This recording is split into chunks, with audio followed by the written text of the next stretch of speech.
In 1974, my wife, Vicky, visited Romania, the birthland of her father. She was accompanied on that trip by myself and by her sister Sylvia. In Bucharest, we rented a small car and drove around the country for a few weeks, visiting a number of Vicky and Sylvia's 13 first cousins. In the city of Zelo, we invited their Romanian cousin Vasily Prodan and his wife Florica to join us in our small car as we visited some of the famous painted churches in the region of Romania, which is called Moldavia. These churches were built some 500 years ago and were decorated on their outsides by highly colored religious themes.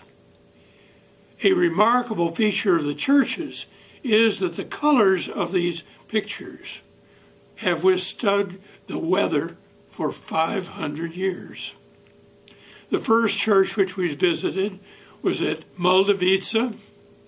We were outside the building admiring the pictures when I noticed that there was another small group of people at the other end of the church, and that one member of the group was in military uniform. I said to my traveling companions, when you have been in any army, you immediately recognize a general in anybody else's army. Generals all look alike. And then our group returned to our car and went 20 kilometers down the road to another church, this one in Sucevica.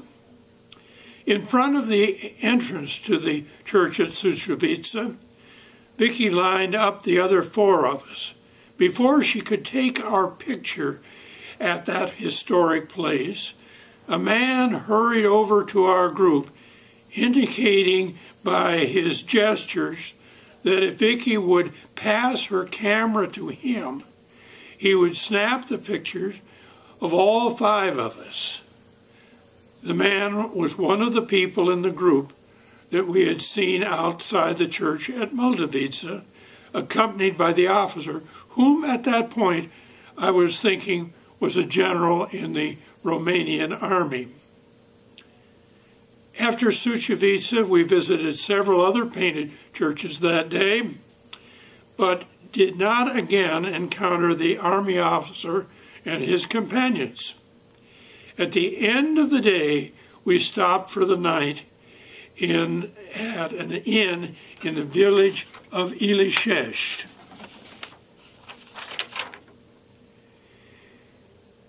We rented rooms for the night and went to the dining room for our dinner. We finished our entree and were just beginning our desserts when the waiter entered the dining room, all excited. "Get out, get out, private party," he said. So we finished our desserts as slowly as possible and then went out to the lobby of the inn. There was the group which we had first seen at Moldavica and then at Sucevica. This was our third encounter with them that day. They may have forced us out of the dining room that we were enjoying, but I certainly can be polite to someone I thought was a general. So I bowed very formally to him, and he equally politely bowed formally to me. The five of us went to our room upstairs, and they went into the dining room for their private party. By this time, I had decided that he was not a Romanian general, but instead was a Soviet general. We did not see him again.